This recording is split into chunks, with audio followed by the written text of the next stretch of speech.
Nathan and I ranked the top 12 players in fantasy football separately, and we're about to reveal our lists to each other one by one. But let's go ahead and start with number 1 and get it out of the way because I don't think there's any debate. Say it at the same time. 1, 2, 3. Christian McCaffrey. All right, so there's nothing to be said. Christian McCaffrey will single-handedly sigh of relief. when you. Yeah, I know. No, we know that we're not that stupid, but the stupidity may come as we go throughout the video here. Who knows? I mean, he was not going first overall last year. That's true. But this year, I mean, Christian McCaffrey is going to win you a fantasy league. I don't think anybody's debating that. But after that, it kind of becomes anybody's guess. I would say my number 2 is pretty firm, but I'm curious. Make sure we have the same number 2. I'll let you lead off with number 2. My number 2 is going to be CD Lamb. CD Lamb, not yours. Okay. Not yours. No. Wow. I went with Tyreek Hill as my second overall. Interesting. Okay. Yeah. I just think that's particularly interesting because, CeeDee Lamb outscored him last year. But you know, I mean, it goes one way or another. I mean, there's better indicators of scoring fantasy points than actual fantasy points. But see, you're going to see us debate a little bit. You're going to see us debate a little bit here. You're going to have to be okay with that because we're best friends in real life. So you have to get used to it. But CeeDee Lamb last year, 403 points. So my thing is his situation hasn't changed. They didn't bring anybody into Dallas. He was the wide receiver 1 last year. So I think, it's not like I have Tyreek Hill that far off, but I think that if I'm on the clock in a fantasy draft, like I'm more willing to take him like entering his prime years, coming off of the best season, a better season than Tyreek Hill's ever had, actually. And I don't want to fight hard about this because I don't think there's necessarily a wrong answer. No, because CD was a guy that I was obvious. I would be crazy if I wasn't considering him at 2. Right. And I think everything that you said is, it's correct. And he outproduced Tyreek last year. The reason I have Tyreek up top over CD Lamb is right behind him. Like I view him pretty much in the same tier in terms of where they should be drafted in fantasy. But last year, the reason Tyreek slowed down towards the end of the year is he had that significant ankle sprain, and he was really battling with that for the last month of the season at least. Yeah. And there was a direct correlation between that injury and his production tapering off. Whereas CeeDee Lamb, it was kind of the opposite, right? He was kind of mediocre to begin with, hit or miss, and then he just started going absolutely bananas the second half of the season. Yep. And just scoring touchdowns left and right and doing all that crazy stuff. So at the end of the day, it's like, do you want to bet on Tyreek Hill, who's on a pass-happy Dolphins offense, where honestly, Jalen Waddle, it's been shown and proven that Jalen Waddle doesn't hurt Tyreek's production. It actually helps his production. And CeeDee Lamb, I mean, like you said, he is the only asset on that team anymore. Right. And that's not a knock against him, but I think I would bet on Tyreek Hill outproducing him this year. Again, we're not accounting for injury, but injuries this can is be in a vacuum where all these players stay healthy. And in a vacuum last year, if Tyreek had stayed healthy, he would have outproduced CeeDee Lamb most likely. Yeah, okay, so, that's true. Because they were already so You have CeeDee as your 3, right? Yeah. I have Tyreek as my 3. Yeah. So we just flip-flop those. Yeah, okay. I have no issue with that. So we don't have to talk too much more about those, but then this is where it gets ugly. All right, who's your 4? You're going first this time. You might flip. I've got Bijan at 4. I'm not going to flip about that. I think there's a tier 4 or 5 guys here. Yeah, Bijan last year averaged, there is a big tier here. You could have gone so many different routes here. No, this is only one right answer. Bijan is my running back 2 overall. I don't want to spoil. I'm going to spoil it. There is a running back behind Bijan that I actually consider that this spot over him. And look, the reason I picked Bijan as my second running back overall off the board is because the situation is so much different. The fact that he was able to put up 14 points per game last year when Tyler Algier was getting as many carries as him because Arthur Smith is incapable of coaching and they had Desmond Ridder at the helm. What else was he going to do? 14 points per game? Right. As a rookie running back, I know people were expecting more from a production perspective. He was going in the first round last year, the tail end of the first round. Yeah. And I understand why it was a disappointment, but to me, I think it was more of a testament to how he was really able to shine and showcase his ability given a better situation in the future. And that's what I'm betting on. That's what I'm very confident in this year. I think he's going to light it up. All right. So for my pick, I have Justin Jefferson here. No problem at all. 20 points per game last year still. I think now that he has his new contract, there's going to be a fire lit under that guy's butt. I think he's going to come out and play amazing. I mean, obviously the quarterback, that's a question. Going from Kirk Cousins to supporting Justin Jefferson as the wide receiver 1 for that many years and then moving to JJ McCarthy. JJ McCarthy has plenty of questions of his own, but I think JJ McCarthy ends up relying on JJF a whole lot. And JJF is one of those players, one of those rare talents to where you can kind of just throw him the ball anywhere and he's probably going to catch it. AJ Brown is kind of the same way. But, with Justin Jefferson, I feel like he's quarterback proof. I'm essentially, by ranking him here, I'm betting that that Justin Jefferson is completely quarterback proof. We've never seen him average less than 19 and a half fantasy points per game in PPR leagues. So I'm going to bet that he's not going to be under that mark this year. And the consistency that we've seen from him outside of when he was hurt last year, and again, this is in a vacuum where nobody gets hurt, leads me to believe that even with JJ McCarthy throwing the ball, like they made him the highest paid non-quarterback of all time. Like I assume they're gonna make him a featured part of the offense. There shouldn't be any question with Justin Jefferson, and I'm gonna continue the conversation about him because I have him at 5 right behind Bijan, because I honestly completely agree with you. Like when I was doing these rankings and then J Jeff kept accidentally falling down, and then I looked at J Jeff and I was like, what the heck am I doing? And I just moved him up. Like you can't not take him top 6. No, seriously, you can't. I don't care who's at quarterback, guys. I don't care if Nick Mullins was still the quarterback there.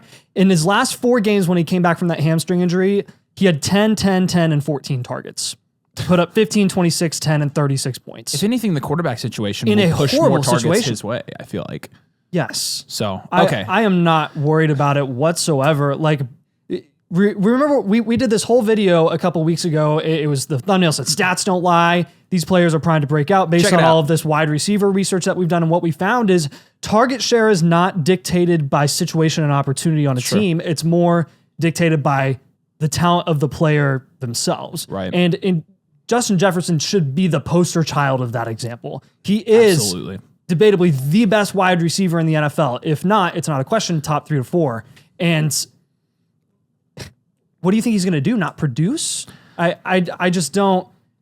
If you can get him, he'll be in contention for a top 3 to 4 producing wide receiver this year, which merits him going top 6. So if you can get him at 4 or 5 in fantasy football drafts, I feel like that's ridiculous. Like, yes, like I feel like you're feeling really comfortable compared to last year where we really didn't know who to draft there. Tyreek Hill was the right pick there, but we didn't really know outside of that. Yeah. So this is where I have a feeling this will be the cheapest you'll be getting J-Jeff for a long time, because you're going to have quarterback development there in the future, whether it's JJ McCarthy or another quarterback, who knows? Like it just I don't see J-Jeff going much lower than this for a long time. So you mentioned your 5 was Justin Jefferson. So your top 5 are laid out, and this is where we're going to get a little bit fun here. Yeah. Because my number 5 is Breece Hall, actually. And I'm putting Breece Hall here. We're not that far off. Dang it, why can't we disagree more? But with Breece Hall. So he's your RB2. I thought about it. Yeah, but like, listen, I mean, is Breece Hall the next person on your list? Yes, he's okay. And then Bijan's the next person on mine. So we're pretty close in agreement here. You're splitting hairs between Bijan and Breece Hall. Wow, Bijan, that's fun.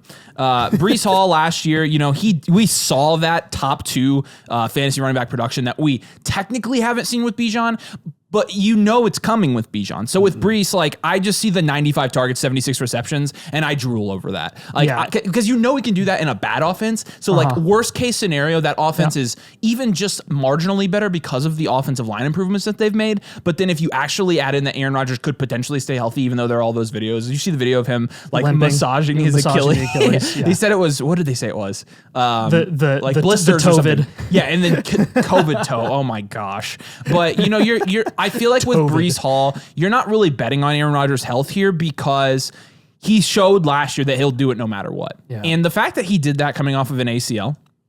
Very impressive. Extremely impressive. Yeah. I mean, I just, when I'm thinking about an elite fantasy running back, 76 receptions for 600 yards, like in 4 touchdowns, I'm like, oh my gosh. Now let me play. I want to play devil's advocate here because one thing that you mentioned and one thing that a lot of people are going to mention is those 96 targets.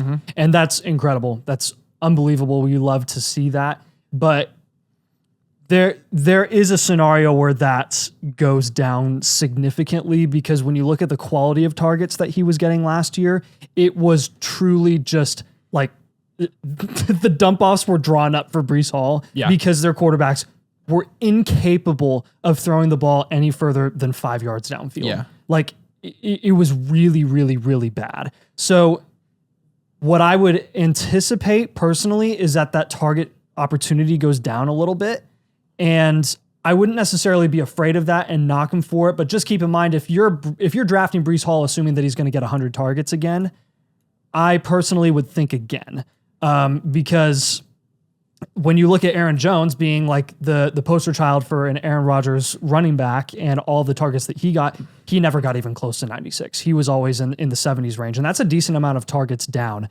Now, you would assume that the field opening up because you actually have a passing game is going to make Breece Hall more efficient on the ground, and he'll probably be more productive anyways. So it's probably a negligible difference. But again, I kind of wanted to bring that up and see what you thought about it. Yeah, I mean, I guess I hadn't necessarily thought about it that way. I mean, I think that the Jets, if they're smart, will still utilize him a lot in the receiving game because he is that talented, because he is that versatile, and because I think he is their best playmaker. I think Corley's the one guy you want to look at as like he could be that. And I just am not going to bet that Malachi Corley, knowing his talent level, knowing the situation there, is going to take anything away from Breece Hall. So, yeah, I mean, even if he doesn't get 95 targets, though, I think you kind of nailed it. His rushing production is going to go up. I think it's going to be negligible probably at the end of the day, and he's going to be a candidate for a top 4 producing running back. What's interesting is Bijan had 86 targets last year, but he only caught 58 of them. So the quality of those targets were significantly worse than the quality of Breece Hall's targets. By quality, I mean, like, are those types of targets going to be attempted in an Aaron Rodgers-led offense? Not necessarily like it was a bad pass, but like, I mean, I don't Breece know. Hall going to be targeted because they're capable of pushing the ball downfield? I don't think it would be a bad thing if they kept using him like that. I mean, he's such a weapon, good. right? So, like, I mean, like a Christian McCaffrey. Christian McCaffrey is one of those guys that you use like that. Yes, but they also, I mean, they do have a Debo who kind of works like that too. So maybe they feed off each other. Maybe Corley and Breece Hall feed off each other like a Shanahan Debo offense, and that makes a little bit of a difference, right? Because another thing too is like I'm always going to be biased against the Jets in just my opinion of their fantasy assets and dink them just a little bit because I think the Jets are overrated this year. But again, that's going to be personal opinion. I don't think they're making the playoffs. I don't think they're making the playoffs either. No. But again, who's going to be the last guy hurt by that? It's probably going to be the running back, which is why Breece Hall is going to be productive. So then Bijan I have right after that. Yes. So you put him any way you want. So that means you have Bijan at 6. Bijan is my 6. Yep. Yeah. All right, let's go to 7. You're up first. This is where it gets really hard. Yeah. So Breece Hall is my 6. Which I already talked about. So I'm going at 7. 7, yeah. Amon-Ra St. Brown is my 7. Let's go. Let's freaking go. We freaking agree. This is a shot called. A lot of people in fantasy a lot of people are going to think it's a shot called. We clearly don't think it's really that much of a shot called because we both called the shot and we're both very comfortable with it. I'm taking Amon-Ra St. Brown over Jamar Chase all day.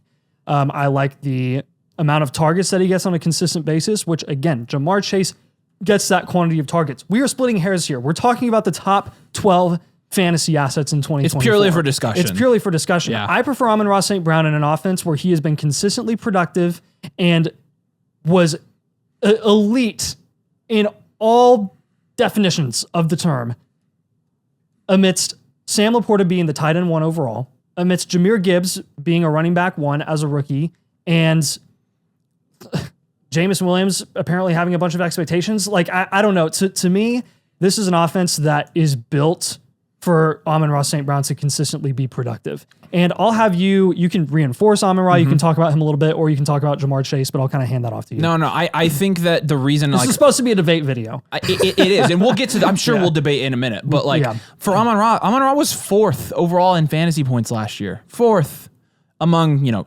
running backs, wide receivers, tight ends. Yeah. 4th. Yeah. I mean, the dude had 165 targets last year. Yeah. In terms, if you want to, I don't even know where I have Jamar ranked. Okay, yeah. So do you have Jamar ranked after this? Immediately after. I do too. Okay, so we have these. Daggone it, Nathan. At least we have them flip flop. This is dumb. But okay, let's talk about Amon-Ra versus Chase. Your split, first of all. Because I don't want to have to answer these comments. You're splitting hairs. If you want to take Jamar Chase over Amon-Ra St. Brown, I don't care. Do it. Like, Jamar Chase is great. Here's what I'll say. I feel safer taking Amon-Ra because Amon-Ra had 165 targets last year. Jamar Chase, the most targets he's had in a season is 145, and he was the wide receiver 11 in PPR leagues when he had that many targets. Jamar Chase is objectively, in some games, not every game, he's a bit more big play dependent. And the proof is in the pudding with that one because when you're looking at the year that he actually finished as a top 5 fantasy wide receiver, that year he had 13 touchdowns and he had 18 yards per catch. And that was on only 128 targets. So basically, sounds like Jalen Waddle. What we have to see, He's obviously better, but right. What we have to see from Jamar Chase is like, can you get 150 plus targets and also finish as a wide receiver 6 or higher. Because Jamar Chase, I mean, the expectations for him in all of the last couple of years were that he was going to be a top 4, top 3, top 2 wide receiver. Jamar Chase has always underachieved expectations, and Amon-Ra has exceeded expectations despite being drafted even in the first round last year. So, like, I would rather continue to draft the guy who has actually met what my expectations were going into the season. And again, for me, the main thing is like the difference in drawing targets, earning targets, and converting targets. That's it for me. We play in PPR leagues. But again, Jamar Chase, if that offense is healthy finally for 1 year, Jamar Chase is primed to pop off. Like, he absolutely could tear it up. Jamar Chase has wide receiver 1 overall upside, in my opinion. I think he could absolutely pull that off. Do I think it's likely? No, I don't. And that's why I have him ranked a little bit lower than probably consensus. But I think the talent for that is absolutely there. And I also think the situation is there. But the problem is we can make as many excuses as we want for Jamar Chase in the last couple of years. We haven't seen it yet. So let's see a top 3 wide receiver season from Jamar Chase, hopefully this year. And he's going to be, again, like he's my 8, he's your 7, right? Or no, he's both of our 8s. So that, again, you're splitting hairs by those two. We prefer Amon-Ra. If you prefer Jamar Chase, you're probably right too. They're both elite receivers. All right, next guy on. Did you go first last time? I'll go 9 because 8 was technically yours. Okay, go 9. So I'm going Saquon Barkley at 9. Wow. Okay, now we're gonna differ a little bit. Yeah, I have a feeling I know who your guy is going to be, and I don't necessarily disagree because I'm in a tier here. Who do you think my guy is? 9 to 13 or 14, I think, is one fat tier. Specifically 9 to 12. This was when I had a really, really, really tough time. Saquon Barkley, to me, did you ask me who I think? Who do you think? I think you have Drake London at 9. You don't? Okay, cool. Nope. Saquon Barkley, for me, is going to be here because of what Miles Sanders and DeAndre Swift have each done over the last couple of years in an offense that is one of the best offenses in the NFL, alongside Jalen Hurts, who, yes, has rushing upside, and yes, he'll take away goal line carries. I don't really care because Saquon Barkley is twice as good as DeAndre Swift and Miles Sanders. And they paid him a significant amount of money. They're monetarily invested in Saquon Barkley. That's not something that Howie generally ever does with running backs. Not often. That's not how he usually operates. Clearly, Saquon Barkley is the missing piece in that offense.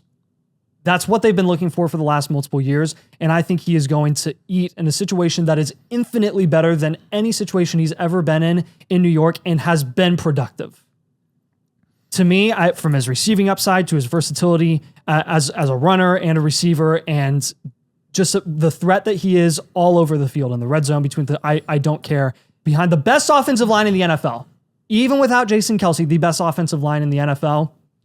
I gotta take Saquon here at the end of the first. All right, so this is it. I have one running back remaining in the top 12, and Saquon Barkley's not one of them, so he's not in my top 12. Oh, okay. So I don't have him in here. I don't have him close to you. Interesting. So we'll have to talk about that. Because I'm scared, basically. Because Are you scared because it hurts? I'm scared because it hurts. I'm scared because of the offensive system there. I'm scared because he gets injured sometimes. Like, there are so many things that, like, when I look at Saquon, I just don't feel comfortable drafting him. And so, like, when I am going at, what are we at, 9? Even when you've seen Swift and Miles Sanders be as productive as they were as inferior talents. The problem was, like, even Swift, like, when you're looking at last year, he fell off, didn't he? Because he was only the running back 20 last year. Yeah, but the fall off in the second half of the season, you have to take with a grain of salt with Philadelphia last year because everyone fell off. But that's what worries me. That's exactly why I'm worried, because everyone fell off. You're worried that you don't necessarily trust the offense. I don't trust Kellen Moore. But I don't either. But I trust their offensive line and Saquon as a talent. I do too. It's nothing about Saquon as a talent. I would trust anyone in that offense. I will always trust the running back with consistent production more than anyone else when they're as talented as those other assets. You get what I'm saying there? I agree with it. And it's not a question of talent for me. It's not necessarily a question of Saquon the player. Like, I mentioned injuries, and yes, that does scare me. But with that being said, it's Saquon Barkley. So Saquon, I do feel like there's a tier here from like 9 to 15. I'm ranking him on the higher end. So like, this is as high as Saquon will go. I'm ranking him probably 13 or 14 in my rankings, but not in my top 12 again, because I just see too many red flags there. You're betting on the health of Saquon. You're betting on the Philadelphia Eagles offense picking it back up. You're betting on Jalen Hurts making that offense go. You're also betting on the other weapons in Philly not taking away too much from Saquon. With that being said, Saquon has running back 2 upside this year. Easily, he does. Like, with the workload he could get and with the talent he still possesses, it just scares me. That's why. And so my 9 is, we're at 9, right? Yeah. My 9 is going to be Puka Nacua, actually. Woo! Let's go. Spoiler, he's my 10. I definitely don't subscribe to the narrative that Puka Nacua is going to be worse with Cooper Kupp on the field. But you should subscribe to Dynasty Domain and Domain Fantasy Football. We're not on Dynasty Domain. Dingus Khan. Look, yeah, you should, if you would like and subscribe, that'd be great. But with Puka, I don't subscribe also to the notion that his rookie year was a fluke. I think saying that, I honestly, like, I'm not gonna lie, I think that's really lazy. I think it's super 100%. Lazy. Because if you do any in-depth analysis into Puka Nacua and what he's able to do his rookie year, you'll find that he was one of the most efficient route runners in the league. But not only that, his yak ability is ridiculous. You don't have yak ability as a fluke, guys. You don't. No. It's for Puka, and we mentioned this for wide receivers. For wide receivers, it's not about opportunity. Cooper Kupp being there does not hurt Puka. It doesn't. Yeah. And this year, Puka last year had 160 targets. That's 15 more than Jamar Chase has ever had. I'm still ranking him behind Chase, but what Puka did last year is just being completely written off by some people. And honestly, it makes no sense. It's the same situation. It's the same quarterback. He's the wide receiver one. Cooper Kupp, I have no doubt he could have some fantasy impact this year. He still had a 16% target share last year when he was not injured. Puka Nacua is the 23-year-old wide receiver one in LA. And what he did last year was he scored, I think, the 5th most fantasy points of any skill position player. Jeez. 5th most. So he's fifth overall player. And he did that as a rookie. And I just don't understand how some people's natural response to him scoring the 5th most points of any fantasy football player last year is to not be drafting him this year. And maybe I'm yelling at a wall. Maybe I'm old man yelling at clouds. I could be, but like I just have seen a lot of people in our comments talk about Puka, and they just really aren't on board with our love for him. And again, I don't feel like ranking him at the end of the first. It's usually with a reluctant tone too, with like, I don't know about Puka. And I just, I mean, man, if I'm drafting at 9 and I can get Puka there, I love it. Yeah. I love it. I think he's very safe. I think the target upside is really good. He only scored 6 touchdowns. So you talk about touchdowns being the most volatile stat in fantasy football, and he didn't score that many of them and was still a top 5 fantasy player overall last year. Yeah. For me, Puka's very safe. He's your next guy on this list. Yeah, he's the next guy on my list for pretty much all the same reasons that you said. He's at 10 for me comfortably. I could have put him at 9. I decided to go with the running back. I don't really care. Same tier. You take Puka at 9 over Saquon. That's completely fine. I may do it in some of my drafts too. But with Puka, one thing that I want to reinforce too is, like you said, his route running ability and his skill level being overlooked. This is something that, by the way, you should watch a Brett Coleman video about Puka Nacua and what he did over the course of his rookie season and how he got better in the middle of the season. But their trust, McVay and Stafford's trust of Puka as a route runner in that offense was on display after the beginning of the season, because his quality of targets and what he was getting at the beginning of the season with that production from the slot was different than at the end of the season, because he started playing X. He is a versatile wide receiver. He's an X. He's a slot. They use him like a Deebo Samuel.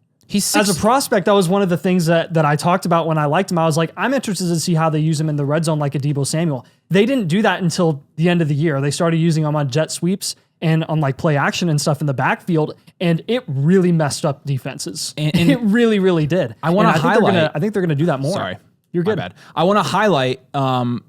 Again, 5th in yards after catch, 4th in receiving yards, 8th in receptions. You're talking about a guy, when you're talking about his red zone production, he was 20th in the league in red zone targets. 20th. Yeah. So that makes him, those 4 stats, like, and yes, there are some other stats here you could go into. It makes him an incredibly safe pick, because you're basically betting on a player who doesn't need touchdowns to produce. So in fantasy football, a lot of times at the end of the first round, early second, safety is everything. Safety is betting on a guy that's not a sure thing, but is as close to a sure thing as you can get. And when you're looking at the other players in this range, Puka to me is the safest because of he does not have to be dependent on touchdowns to produce. No. And so I guess I need to talk about my 10, since you already mentioned your 10. You've already gone through all your 10, right? Yes. My 10 is A.J. Brown. So A.J. Brown is a guy that he was the highest paid wide receiver in football for a couple weeks, and then Justin Jefferson passed him. But he's a guy that's finished as the wide receiver 6 and the wide receiver 5. And he is another guy that, again, is getting 158 targets last year. And the difference between 2 years ago with A.J. Brown and last year with A.J. Brown is you saw him get about 15 more targets, but bring in about 18 more receptions. And that, to me, is good, because it proves to me that A.J. Brown, like Puka Nacua, can produce when he scores less touchdowns. Puka Nacua last year had 6 touchdowns. A.J. Brown had 7 last year, compared to 11 the year before. And so you saw him get less touchdowns and more targets and more receptions. And to me, it made A.J. Brown, as he's going into the prime of his career, it made him safer. Now, obviously, I think there are questions about the Eagles' offense, like I mentioned with Saquon Barkley. I feel less risk with A.J. Brown than I do Saquon because, again, A.J. Brown is one of those receivers. I think him and Justin Jefferson are the two best at this in the league. You can throw it anywhere near him and they're going to catch a ball. A.J. Brown's catch radius is ridiculous. And even, the percentage of catchable targets that he has not super high. Catchable targets. But catchable target rate, 37th in the league. And he was 6th in target share. He was 4th in air yards. He was 7th in receptions. He was 5th in receiving yards. On a 37th. He's incredibly consistent. You know what you're getting out of him. And that's why, and again, you can see the theme in my rankings is you definitely are going more for upside because those guys have higher upside. Which is exactly why A.J. Brown is not in my top 12.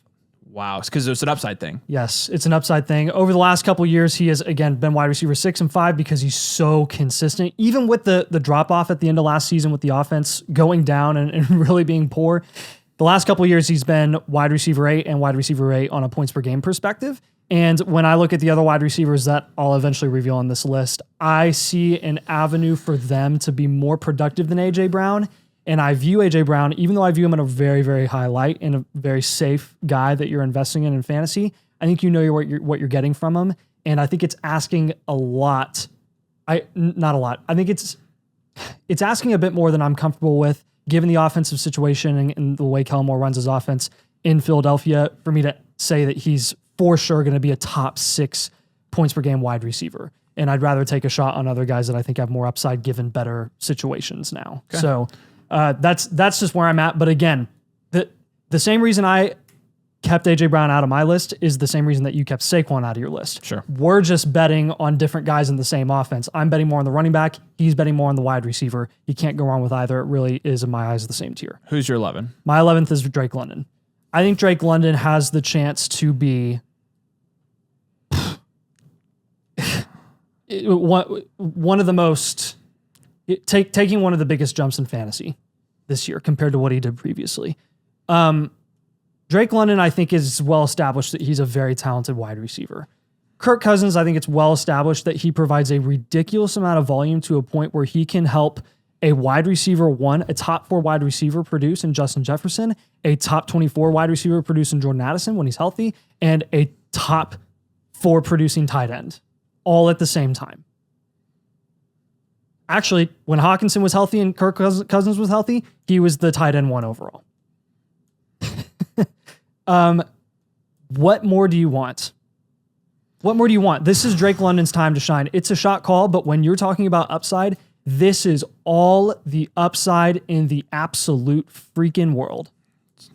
And that reason alone, the jump from Desmond Ridder to Kirk Cousins and the passing volume that he's going to provide in that offense is well beyond what I needed to take a shot on Drake London here. So I'm so conflicted excited about this one because I don't have him in my top 12, but he was a guy that was flirting with my 11, 12. I thought you were going to take a shot on him earlier than me. It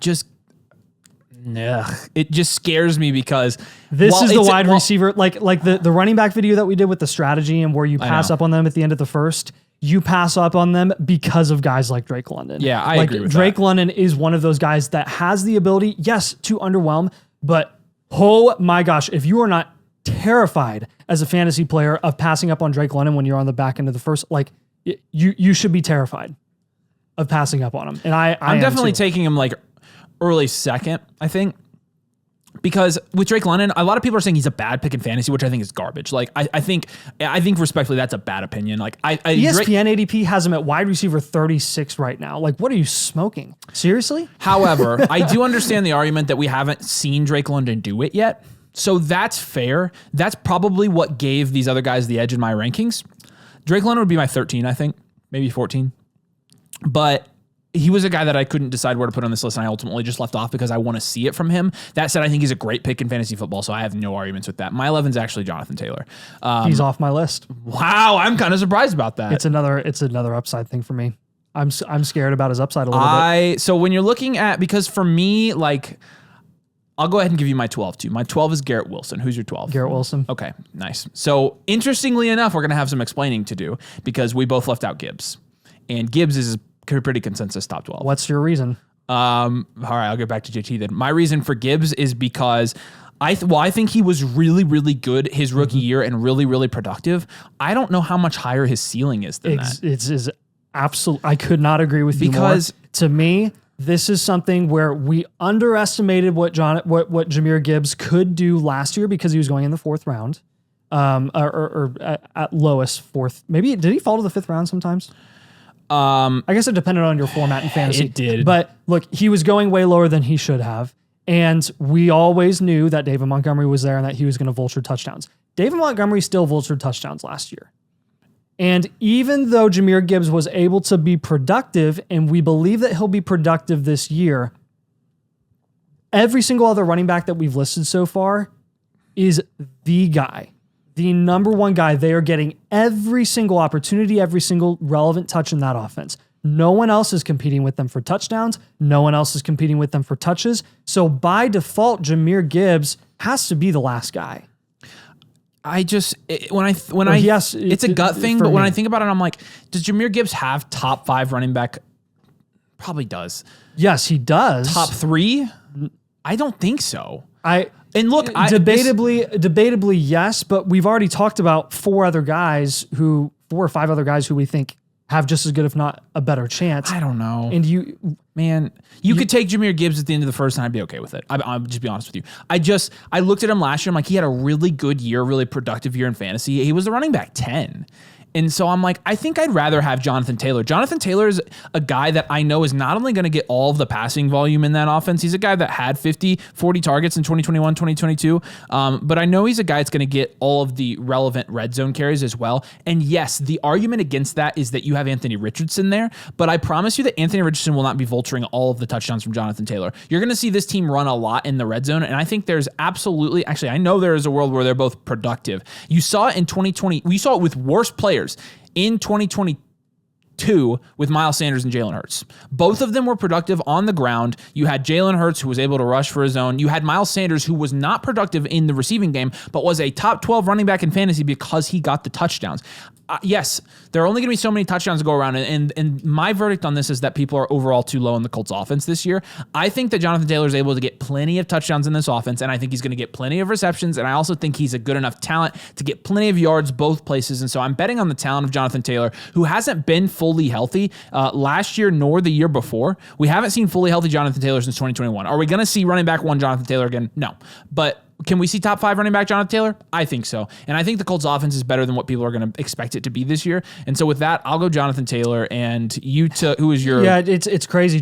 You had Gibbs off your board. I had JT and Gibbs both out of my top 12. And the thing with JT for me is, like, I'm not even necessarily concerned about the AR ridiculous rushing upside because I'm kind of with you on that. I don't think he's going to even run it as much as people expect. I think I think the pairing of AR and JT both as like a dual threat runners in that offense is going to be a lot more of an NFL matchup nightmare and makes it more of a fantasy enigma because JT last year, even when he came back and he was semi-healthy, like there was a couple games where he got a ridiculous amount of volume. And other than that, he was getting, 15 to 20 carries, which is good, but less could be more with JT. And I trust Shane Steichen to be really, really creative with that offense. And that could, again, be like a less is more approach with JT to kind of keep him fresh and keep, getting the most out of every single run that you're giving him in that offense.